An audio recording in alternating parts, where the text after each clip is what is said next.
to talk to you about the message that I wish I heard in high school. And I want to bring you back. We're going to go on a little journey together through time. Imagine it's 1995. You're here in Moncton, New Brunswick, way on the east coast of Canada, right on the Atlantic Ocean almost. And you're in your first year of high school in one of your first assemblies. I can still even smell the auditorium. We had a really old school. It looked like a castle. I could smell the wood as we walked in. And I sat down, and all I wanted was to blend in to the 1,200 other kids around me. I didn't want anybody to notice me. I wanted to fit in as much as possible. No emotion, just act cool. That was how I survived grade 10. So I'm sitting there in the auditorium. You're sitting there too, because we're on this journey together. Just imagine it. And, I look around, and it really didn't look that different than it looks today. Center parts were in. Nobody wore skinny jeans. Those were the times back then, 25 years ago. And as I sat in that auditorium, I saw professional speakers hit the stage for the first time in my life. It was the closest to what you're experiencing right now that I had ever been. And I sat there and tried so hard to look cool. And the speakers on the stage had me. I laughed until I cried. I couldn't look away. And in that moment, everything around me completely disappeared. I didn't care about looking cool. I didn't care about whether my crush was looking at me. I cared about nothing because I was so connected to the message from that stage. I was so inspired.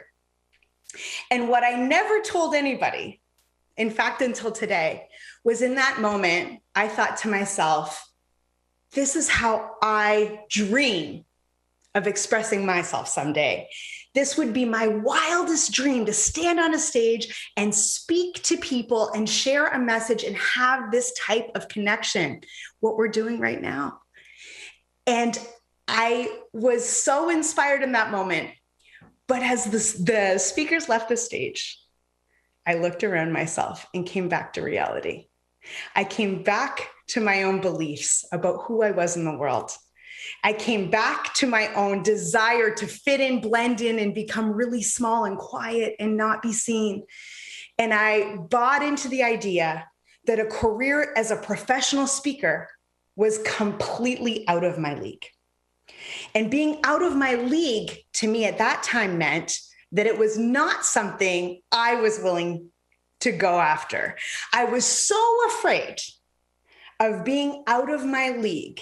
That fear was so palpable of trying something in a place where I didn't think I belonged that I forgot about it for 15 years. I jammed that desire down. I jammed all those feelings down. And I got really, really committed to spending the next 15 years of my career deeply, firmly planted in what I thought was my league. But today, I'm going to talk to you about how getting over my fear of being out of my league helped me launch 2 successful businesses, build a professional network that is one of the things I'm the most proud of, and frankly, got me standing here in front of you today, speaking to tens of thousands of you all over the world. How did I go from that person in the auditorium who thought, I could never do this? This is not for me. It's out of my league, to standing here today, following an Olympian, speaking alongside doctors and authors and all of these people who have accomplished things that I haven't, and that maybe on paper make me look not quite as desirable as a speaker. How am I here today? So let's talk about how that happened. The first thing that had to happen was I redefined what I was going to let the idea of out of my league mean to me.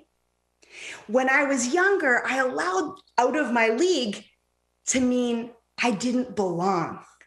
But what I've been able to do over the last few years is understand that when I recognize that something is out of my league, it means that it's an opportunity for me to grow.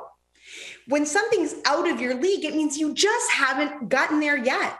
It isn't true today, but it is entirely possible for tomorrow. So this really helped. Like I reframed this entirely a few years ago after I lost my job, the job that had me firmly planted in my league. I thought I was safe. I thought I had security. And that's how I was living my life until my job was eliminated. And I was devastated. I spiraled into like a laziness and depression that I couldn't get out of for a really long time, until finally I started to kind of put one foot in front of the other and do little mini things that felt brave. And the first thing I did was I got one little contract, one little part-time contract that was my toe into entrepreneurship.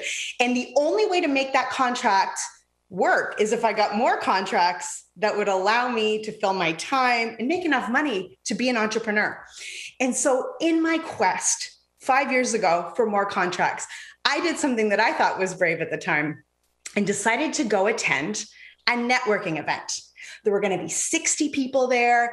I would just maybe hand out a few business cards, meet a few folks, and sit and watch the speaker that was going to be entertaining us that evening. So as I walked into the room, nervous, like following an Olympian, nervous, I'm walking in, I'm like, I'm gonna meet some people. I'm gonna meet 3 people, and that's gonna help my business. And I look around and I don't really recognize anybody except my one friend, Patrick, who is organizing the whole event. So I beeline for Patrick. I'm like, gonna go get next to that person I know. I almost felt like I was in that auditorium again, way back in 95. And so I go and I find Patrick and I'm like, hey, great event, Patrick. And I'm faking brave, right? I'm faking that I'm comfortable. And Patrick looks at me and he's like, yeah, we have a problem. And I'm like, oh, what's that? And he says, our speaker no-showed. Can you do it? Now, I thought I was brave attending the event. No part of me had considered speaking at an event. I wasn't a speaker. I buried that inspiration and desire and dream down in high school, and I hadn't seen it in decades. It was nowhere to be found. Well, apparently it was somewhere in there, because my plan in that moment when Patrick said to me, can you do it? Was to say, sure, and then go to the bathroom and then take off out the back door. But I don't know what happened. It was like an out-of-body experience. And all of a sudden I hear my voice say, yes, I'll do it.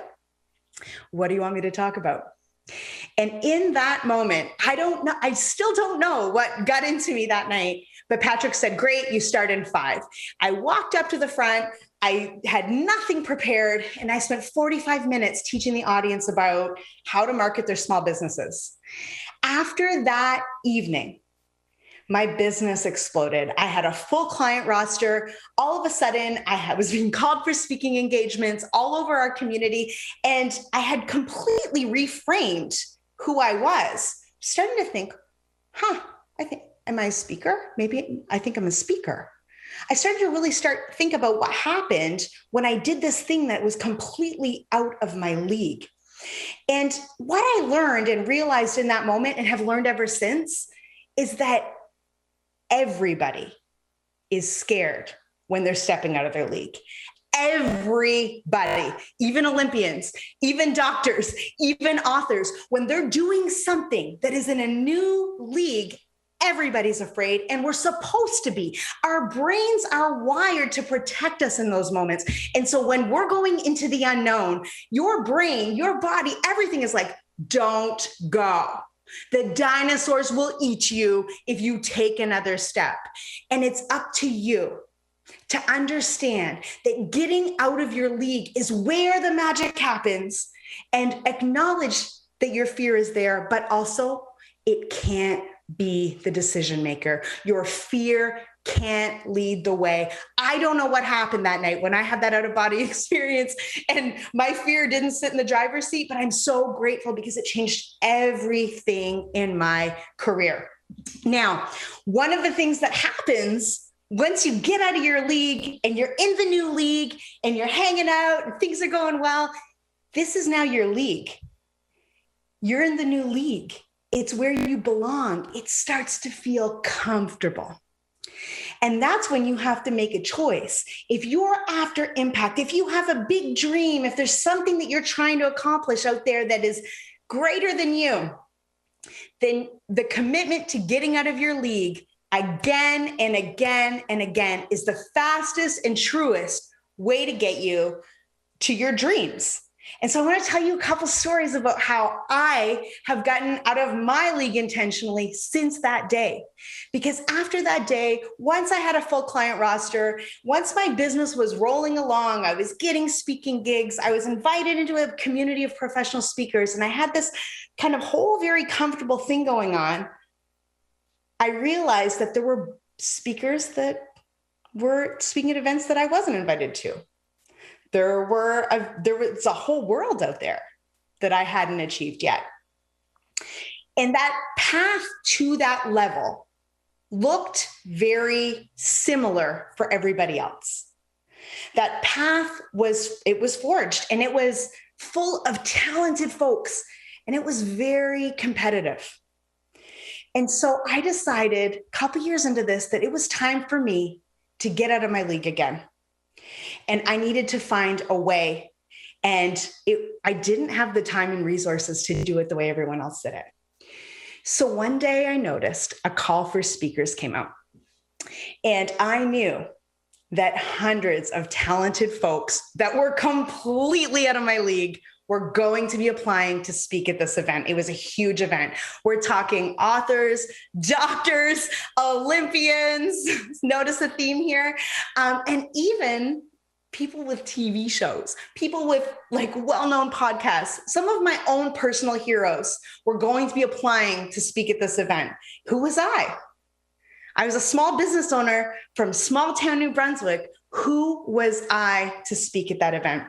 And the one thing I know for sure as a marketer and as a human is that when everything looks one way and you don't look that way, don't fake it.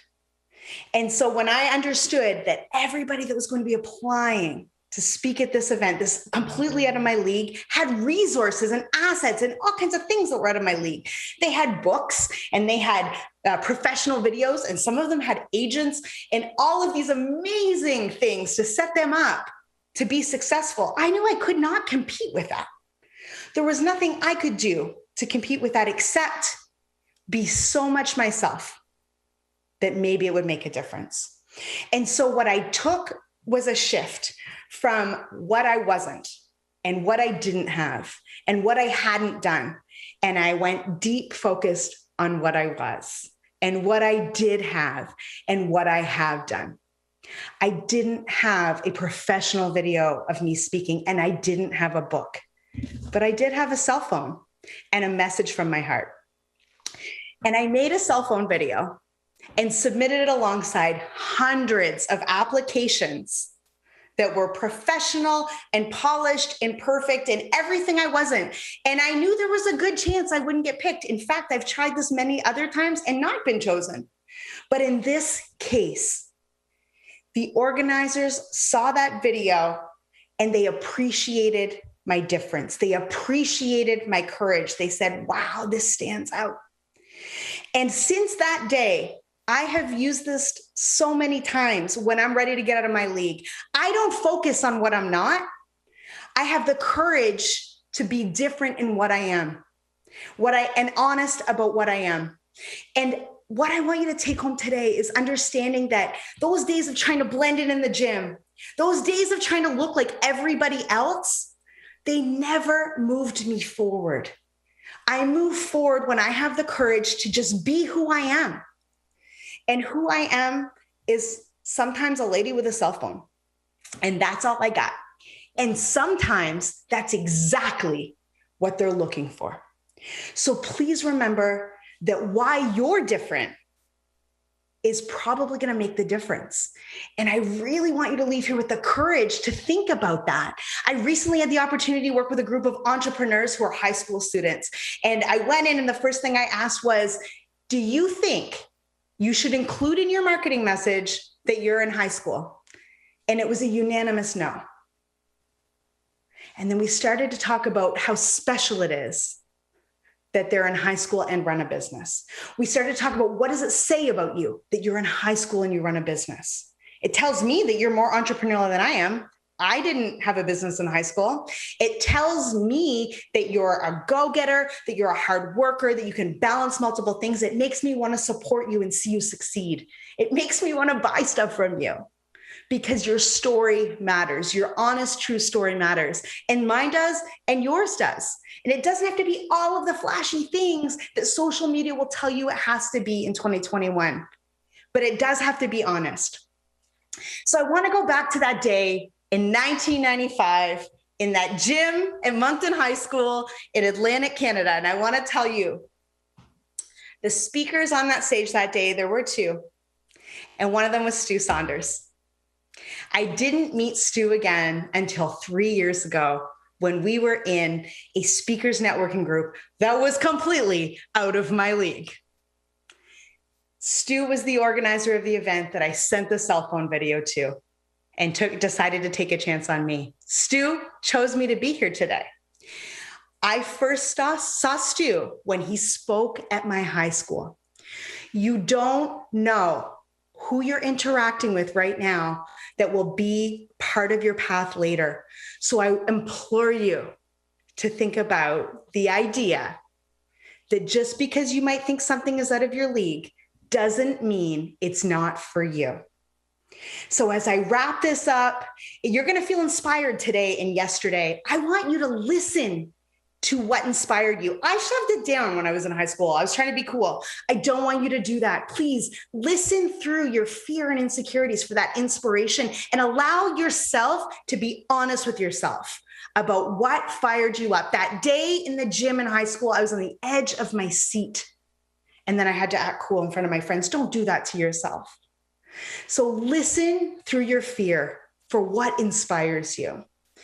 And then like that night when I said yes, and I don't know why, to my very first speaking engagement, I didn't let fear decide what I would say yes to, and don't let fear decide what you say yes to. And finally, if you forget everything else I said, please remember that why you're different makes the difference. And don't be ashamed of that. Let that difference, that thing that maybe you're a little insecure about and you're trying to hide, pull that out front and center, because humans are wired for connection, and we can only connect with you when you're not hiding. We need the real you.